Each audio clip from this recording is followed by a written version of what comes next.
Ops! Pang malakas ng plier hanap mo. Ito yan mga idol, oh. Napakalupit. Tingnan mo itong pako na to. Kaya niyang putulin. Tingnan mo mga idol, ha. Oh, tingnan mo. Oh, napakalupit niya. Napakaganda mga idol, oh. Tingnan mo isa pa.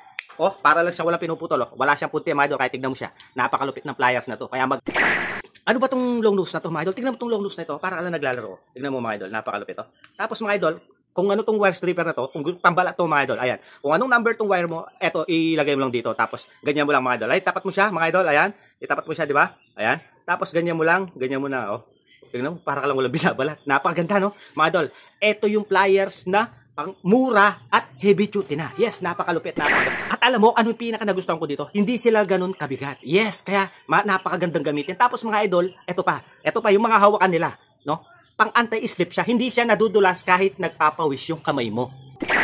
Alam mo ito, kaya matibay mga idol. Etong mga blade nito is gawa sa chromium vanadium alloy steel. Yes, kaya nga kahit pako, alambre, kaya niyang putulin mga idol kasi mga idol, hindi tinipid sa materials mga idol, napakalupit nito, napakaganda. Kaya mga idol, magpa-pliers ka na rin mga idol, yung heavy duty at maaasahan mo talaga at mapapadali yung trabaho mo. Mga idol, tingnan mo, napakalupit, oh.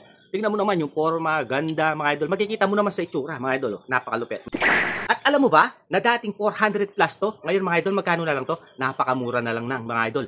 Alam mo bang 188 na lang to hanggang 189 isa? Yes, napakamura, dating 400 plus. Pero dahil naka-sale tayo mga idol, nasa 189 na lang. Tingnan mo, para kang walang ginagawa, oh mga idol, napakalupit. Tapos ito wire stripper niya, ang ganda, ang laki talaga ng tulong. Tingnan mo mga idol, kung ano yung number nito, itapat mo sa number nito, tapos iganyan mo lang mga idol, oh. Tingnan mo, para kang walang binabalat mga idol, napakalupit, napakaganda. Kaya mga idol, magpa-pliers ka na rin, yung maganda at kapag-ipanganabang na. Okay mga idol, ilalagay ko sa yellow basket habang naka-sale tayo, no? Habang naka-promo, no? I-click mo yung yellow basket at mag-check out ka na. Okay?